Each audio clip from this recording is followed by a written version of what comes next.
It's kind of like, that's why people who start to engage with these teachings and practices often say, well, tell me how. Tell me what to do. Tell me how, right? Because the reality of it is that the experience of your true nature, it has no how to it.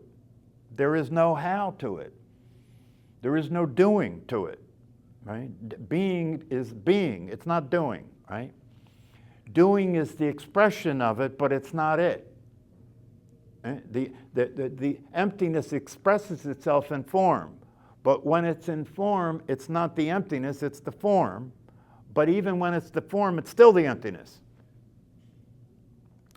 That's where we talk about it in terms of balance, right? So right now, your personality, given that the personality is crazy, it is. Given that the personality is crazy and the personality will keep repeating patterns that don't work and justifying itself and explaining why it doesn't work and blaming it on everything else, right? It'll keep doing that, right? And so the thing that the personality needs is the personality needs to get grounded in reality. And the reality that it needs to get grounded in appears to be missing for the personality. It appears to be missing for the personality because the personality is totally involved in form, isn't it? You're totally involved in form, this form, that form, this form, right? Everything's form, form and time and space, everything's form, right? So it's totally involved in form. And because that's the case and because of how limited it is, right, it can't experience the possibility of fulfillment. It can't, there's no way for it to be fulfilled because it's separate from that which would fulfill it. It can't be fulfilled because it separated itself from that which could fulfill it. So by sitting still and being silent, all we're doing when we're sitting still and being silent, we're just letting go of this. That's all, just letting go of this.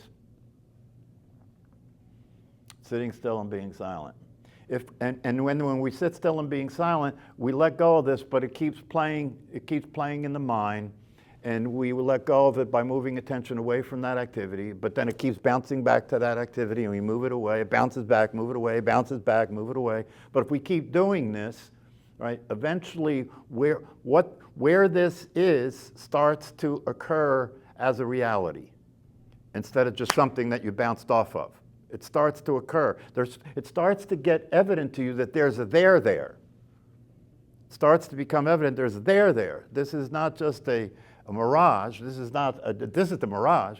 It's not just a momentary glimpse, but there is a stable, all the time reality here called awareness, right?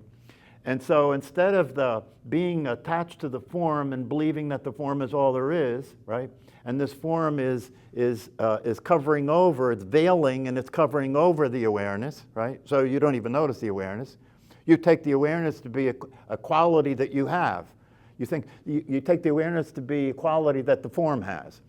The form that I am is aware. That's the way it occurs for people, right? I'm aware, I have awareness, right? And so as long as we keep it buried like that, we're keeping the unlimited reality of all there is buried under a very limited reality that is so much smaller than the unlimited reality, you know, that we can't even speak about its size. And we're willing to live in that world. That's the mistake that we make. We think that it's up to you and me to wake up. No. All we can do is be available. The waking up happens to you. You don't do it. That's what I meant when I said, you know, the music plays the band, right? Life is playing your life. You're not living life. Life is playing your life. Right? And when you allow yourself, when you let go and allow that to be so, see, to let go and allow that to be so means that you have to really have to let go and be in abandonment. To let go and allow that to be so, you really have to die. You really have to be in abandonment. You really have to really face your fear of letting go of the form. That's called death, isn't it?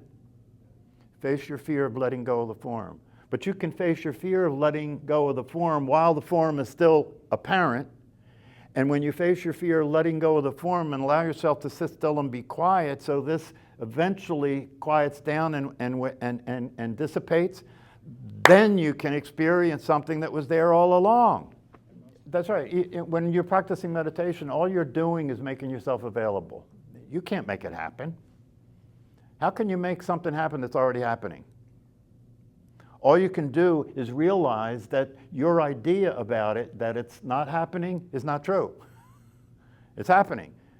How do we know it's happening? See, the thing is, once you see things as they are, the evidence speaks for itself. Once you see things as they are, the answer to the question, how do I know it's happening? I know it's happening because of this. How could this be here if it wasn't happening? How could that which is the potential for everything to exist not exist if what exists exists? You get it? This cannot be coming from, well, this cannot be coming from nowhere, in the sense that one of the reasons personalities have trouble with the idea of the void or emptiness or the formless, right? Because the way the personality understands emptiness and formless is that there's nothing there. How can anything come from that, right? That's the Webster definition, right, that we're operating with. But the nothing that we're talking about here is everything, unmanifest. The potential for everything that's possible to manifest, unmanifest. That's what the nothing is that we're talking about here. So the nothing is everything. Nothing is everything. It's a paradox. The nothing is everything. The thing about the idea of proving that God exists is a dead end. Because the only possibility for proving God exists is to be God. That's the only possibility. Other than that, you're just having a theoretical conversation, right? But if the truth is true, which means that you are God, you are that which it is, you are that which is everything, then the experience of it is the proof. You know, it's like Richard Lang said in The Headless Way. A lot of people don't get the headless way. It's too easy. But one of the things you get to understand if you play with the headless way is what you're seeing when you're experiencing being headless. You're seeing what God sees. You are seeing awareness is when you're experiencing headlessness. But you have to play around with the concept a little bit for that to occur.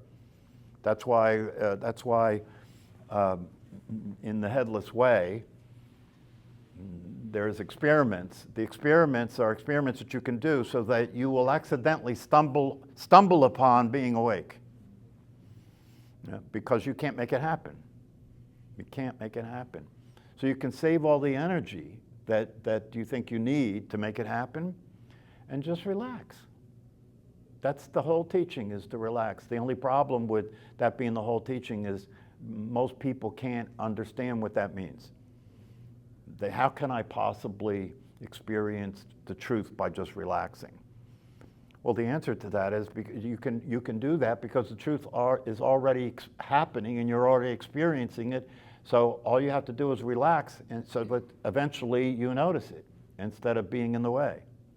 You know, instead of paying attention to something that is playing on top of it all the time, right? And you're paying attention to that all the time, and so you can't see anything else. So you've got to sit still and be quiet until that calms down enough, and then you can see what's there all the time. It's so normal and obvious that you're being it and you're seeing from it all the time, and you have no idea that that's the case. You're doing what all of us are doing that we can't help, right? Which is we're speaking from a particular point of view about everything, about whatever it is you're speaking, right? You're speaking a particular point of view, right? But when you are concentrating on one point of view, that's all you see. You don't see all the other points of view. I've had answers come to me in my sleep. Yeah. So if you just relax and be the space in which the points of view are, you have access to all points of view. And the points of view that will be useful to you will become apparent as needed. But we don't trust that. Contentment is your nature. Contentment is the reality of what you are. Right? But see, this is how it gets complicated, because you don't feel content. Content feels you. See, we keep looking at it from the backward view. You know, we're trying to get there from the backward view. You can't get there from the backward view. You have to understand, life is experiencing you. You're not experiencing life. See, if you could just let that in, right? Life is experiencing you. That means your life is an infinite, endless possibility. But if you're experiencing life, then it's little you with your little mind and your little ideas experiencing big life. And no wonder it doesn't work, right? That's like, you know, it's an impossibility. You can't do it that way. You've got to just relax and allow the truth to be there. It's already there. We see that as long as we're stuck in the idea that you can do anything, this is the dream, that you're a separate self and you're a doer. As long as you have the idea that you're a separate self and you can do anything, you're stuck. Simply because it's not true. There is no you that can do anything, and there is no separate self. So as long as you think there's a separate self and you think there's someone who can do something, you're living in a dream world in which you're behaving that way, right? And nothing is happening and it's not working because it's not the truth. It's not the truth. And it has to exist. That has to exist because there's no way to know the truth unless there's a lie. You can't know the truth unless there's something that's not true, right? So what's not true is what we take to be true, that you're the physical body and you're the personality. So because that's not true, we can know the truth.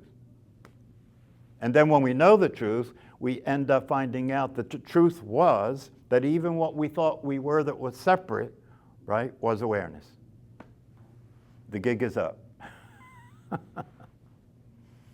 That's why people who wake up sometimes when they have a spontaneous awakening, they say, no, this? You mean I've been here all the time? You mean I've been me all the time and I've been here all the time and I thought it was something else? Yeah, you did. Wow, that's cool. Yeah, but now you have to deal with the idea that once you've experienced the possibility of reality and you know that it's real and you know that well-being is available at all times, now the real game is on.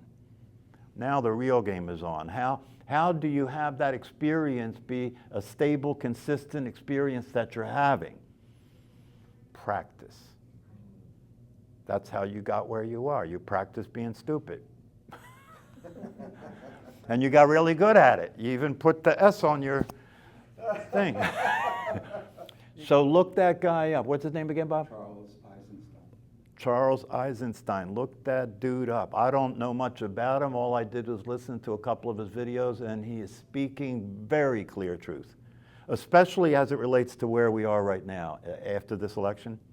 If you really listen to what he's talking about there, he's talking about a possible space you can be in now that would allow you to digest what's happening in a way that's very useful and very wise. You could end up being a garbage man and be a very profound, powerful teacher. It doesn't matter the particular situation you're in. If you manifest the truth, you will be light. You will be light to the people around you, right? It's not a question of, because the reality of our true nature has no hierarchy. There are no higher people and lower people. Everybody's exactly the same, right? Therefore, you can be in any role in the play we're in. You can be any position in the game we're playing, and from that position, you can be very powerful as a teacher. It doesn't matter. Doesn't matter. And in fact, the reality of it is, all of you, if you wake up and you start to have a stable experience of yourself, you will be a teacher. You will be a teacher because you will be a model for the truth. And that's just the way it is. It's just the way it is.